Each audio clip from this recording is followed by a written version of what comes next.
तो dear student, BSc part second year optics में एक बार फिर हम पिछले टॉपिक में आपको पढ़ा रहे थे कार्डिनल पॉइंट्स में प्रधान बिंदुओं के बारे में, प्रधान बिंदुओं के गुण धर्म बता रहे थे। तो हमने 2-3 प्रॉपर्टी बताई थी आपको। अब उससे आगे एक प्रॉपर्टी और है, उसके बारे में बताते हैं। तो हम कंटिन्यू करते हैं और हम जो आपको फिगर बनाया था उस फिगर को मैं दोबारा ड्रा करता हूँ। और वो फिगर जो लास्ट या कल था वो ये है।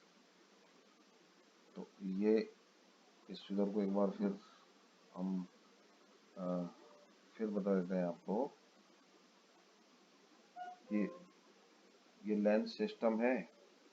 इसका एक सरफेस ये है, दूसरा सरफेस ये है, दो सरफेस है।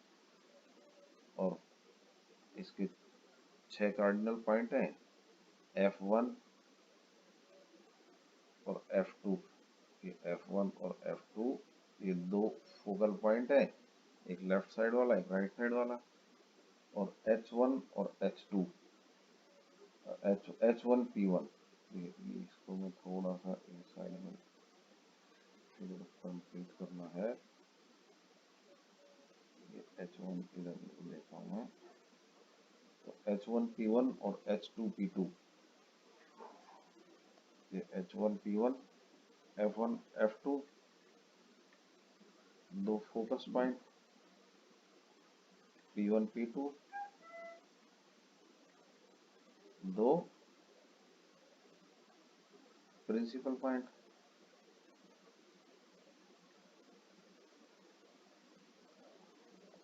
और N1 N2 दो नोडल पॉइंट। ये सब हम डिटेल में बता चुके हैं 6 पॉइंट्स के बारे में। तो हमने बताया था कि ये यहाँ A1 F1 है, जो A1 F1 और A1 F1 ये क्या है, फर्स्ट फोकल प्लेन है। ये फोकल प्लेन है। तो और H1P1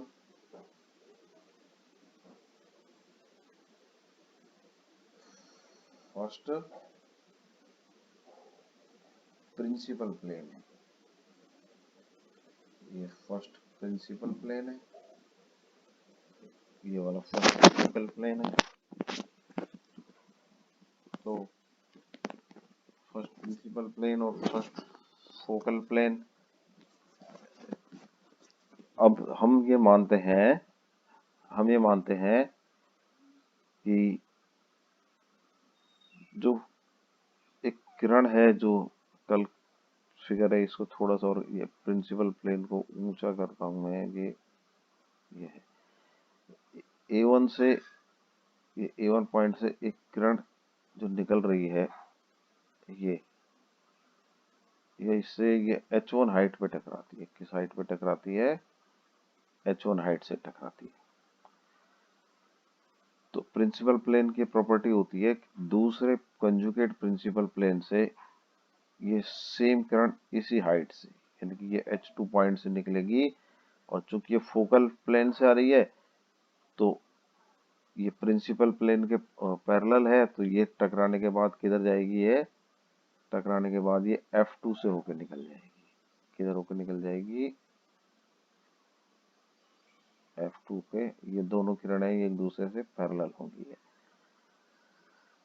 तो ये हमने फिगर को कंप्लीट किया कि जिस हाइट से ये किरण निकली है, यहाँ पर ये H हटा देते हैं। ये तो P1 H1 है और P2 H2 भी उसी के बराबर है। P1 H1 बराबर P2 H2 सेम हाइट है। तो कल हमने जो प्रॉपर्टी आपको बताई थी, देखिए कल हमने आपको तो उस प्रॉपर्टी तो बता दी थी। तो उसमें एक प्रॉपर्टी ये बता दी थी, P1 N1 बराबर P2 N2। और फिर इसके बाद दूसरी प्रॉपर्टी मैंने ये भी बता दी थी, P1 P2 बराबर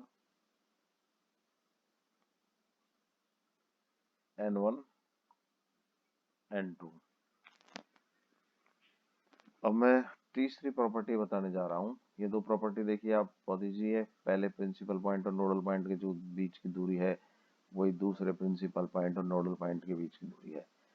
पहले प्रिंसिपल पॉइंट और दूसरे प्रिंसिपल पॉइंट के बीच की दूरी है वही पहले नोडल पॉइंट और दूसरे नोडल पॉइंट के बीच की दूरी है। तो एग्जाम में क्वेश्चन इस तरह से आ भी सकता है कि सिद्ध कीजिए कि पहले प्रिंसिपल पॉइंट और नोडल पॉइंट के बीच की दूरी दूसरे प्रिंसिपल पॉइंट नोडल पॉइंट के बीच की दूरी के समान होती है, या प्रिंसिपल पॉइंटों के बीच की दूरी नोडल पॉइंटों के बीच की दूरी के समान होती है। तीसरी प्रॉपर्टी जो मैं बताने जा रहा हूँ वो, चलो प्रॉपर्टी पहले लिख लेता हूँ, वो है P1 N1 बराबर P2 N2। तो इस प्रॉपर्टी को क्या बोलेंगे कि प्रिंसिपल पॉइंट और नोडल पॉइंट जो पहले हैं उनके बीच की दूरी है वो ही दूसरे प्रिंसिपल पॉइंट और नोडल पॉइंट के बीच की दूरी के बराबर होती है।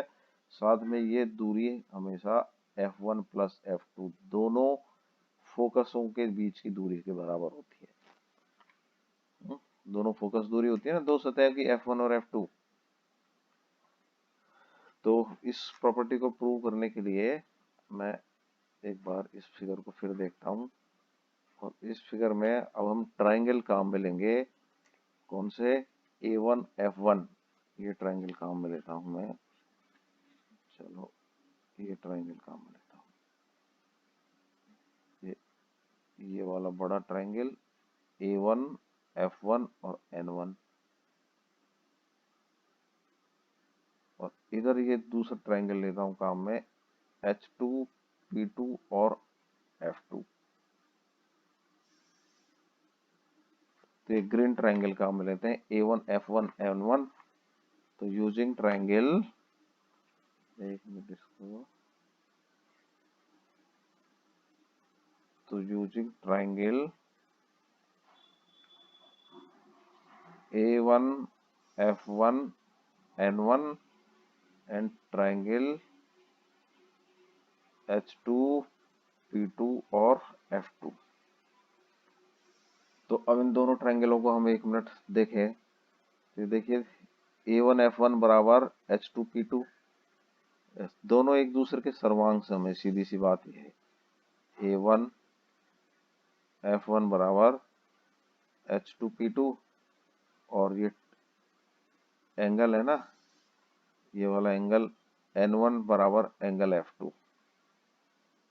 एंगल N1 बराबर एंगल F2। तो हम इनको दोनों ट्राइंगलों को लिख सकते हैं, ट्राइंगल A1 F1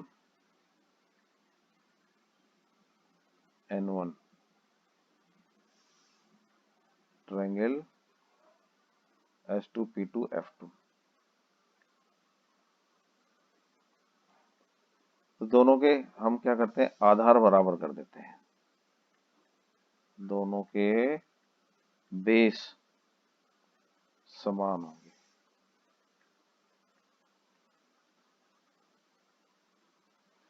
दोनों के बेस देख लेते हैं। देखिए दोनों के बेस किसके, एक तो F1 N1 के बराबर और P2 F2। तो हम इसको लिखते हैं F1 N1 बराबर P2 F2। तो F1 N1 किसके बराबर, देखिए अब F1 N1 के बराबर, हम चित्र में आ जाते हैं फिगर में। F1 N1 ये F1 P1 plus P1 N1। तो इसको मैं लिख दूं F1 P1 plus P1 N1, और ये P2 F2। अब हम आते हैं देखिए F1 P1 और P2 F2 के बारे में। तो F1 P1 और P2 F2।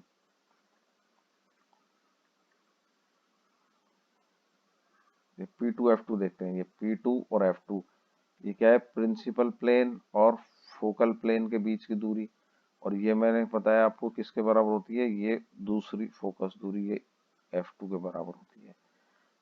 और ये P1 और F1 यहाँ से यहाँ तक की दूरी, ये किसके बराबर होती है? हमने बताया ये पहले फोकल डिस्टेंस f1 के बराबर होती है। और चूंकि ये दूरी माइनस मानते हैं, क्योंकि यहाँ से मानते हैं ना P1 से F1 तक, तो इसको तो माइनस लेते हैं P1 F1 को, और इसको प्लस लेते हैं P2 F2 को। तो यहाँ पर ये प्लस F2 और ये माइनस F1। तो इस फॉर्मूले से हम क्या लिख सकते हैं?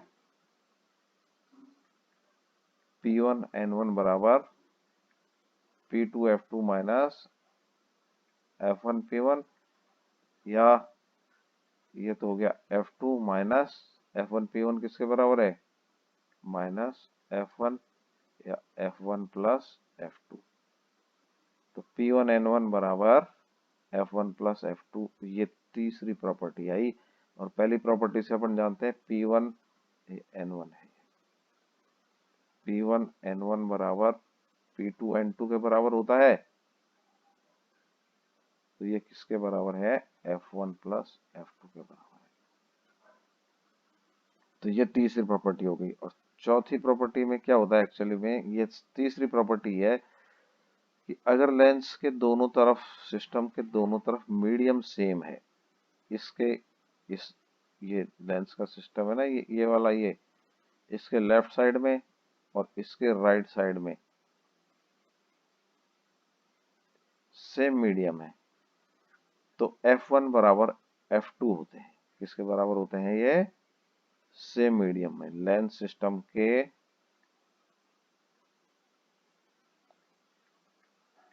दोनों तरफ समान माध्यम है, समान माध्यम है, तो F1 बराबर माइनस F2 बराबर होती है फोकल डिस्टेंस, दोनों फोकल।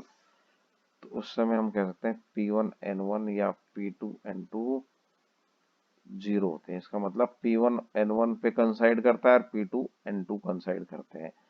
यानी कि principal point and nodal point, निर्णय बिंदु और मुख्य बिंदु संपातित करते हैं, कंसाइड करते हैं। क्या करते हैं? यानी कि मुख्य और निर्णय बिंदु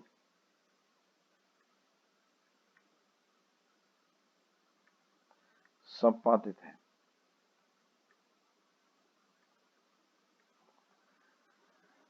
खैर ये प्रॉपर्टीज हो गई इसकी। अब हम अगला टॉपिक और लास्ट बताते हैं, वो है मोटा लेंस। मोटे लेंस की फोकस दूरी, ये हमारे टॉपिक का नाम है। एग्जाम में क्वेश्चन इसी तरह आता है, बड़ा इंपॉर्टेंट होता है, ये आता है क्वेश्चन। तो मोटे लेंस की फोकस दूरी, तो ये लंबा टॉपिक है, तो हम इसको अगले उस पे बताएंगे। अभी तो मोटा लेंस बता देते हैं। मोटा लेंस, मोटा लेंस पहले भी डिस्कस कर चुके हैं हम। मोटा लेंस को हम मानते हैं लेंस निकाय। क्या मानते हैं?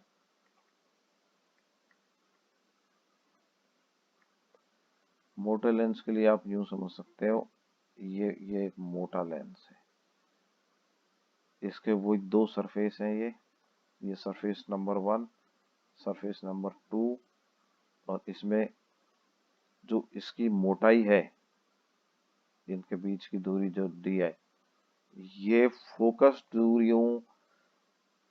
दूरी की तुलना में हम इसको नगण्य नहीं मान सकते। पतले लेंस में तो क्या होता है, उसकी मोटाई फोकस दूरी में की तुलना में नगण्य होती है। और इसमें ये डी है, ये डी ये नगण्य नहीं मान सकते। डी को F1 और या F2 की तुलना में, वैसे तो बराबर होते हैं दोनों, की तुलना में नगण्य नहीं मान सकते।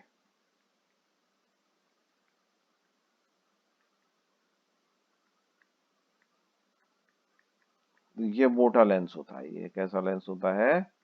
मोटा लेंस होता है। तो ये लेंस निकाय होता है। यहाँ पर दो सरफेस हैं, तो दोनों सरफेसों पे हमको इसके रिफ्रैक्शन के बारे में पढ़ना होगा। प्रकाश की किरण मान लीजिए इधर से आती है, तो पहली बार वो यहाँ से रिफ्रैक्ट होती है, ये अपने रास्ते को छोड़ के अभिलंब की तरफ झुक जाएगी, और फिर इसके बाद ये इस सतह पर आएगी। इस सतह पे फिर क्या होता है, दोबारा रिफ्रैक्ट होगी। हम इसको ऐसा मानते हैं दोनों अलग अलग सतह के बारे में कंसिडर करें, तो पहली बार रिफ्रैक्शन हुआ, आप ये समझिए एक ये लेंस जो है इस तरह का माध्यम है, हम दूसरे उसको भूल जाते हैं, हम सिर्फ इसको याद रखते हैं। तो यहाँ से प्रकाश की किरण आती है, तो ये पहली बार अपवर्तित होती है, यहाँ माध्यम एक है और ये दूसरा माध्यम है, तो ये एक अपना प्रतिबिंब बनाती है। अब ये जो प्रतिबिंब बनता है, ये प्रतिबिंब दूसरे माध्यम के लिए, मोटा लेंस है तो ये इसके लिए ये बिंब का काम करता है, ऑब्जेक्ट का काम करता है।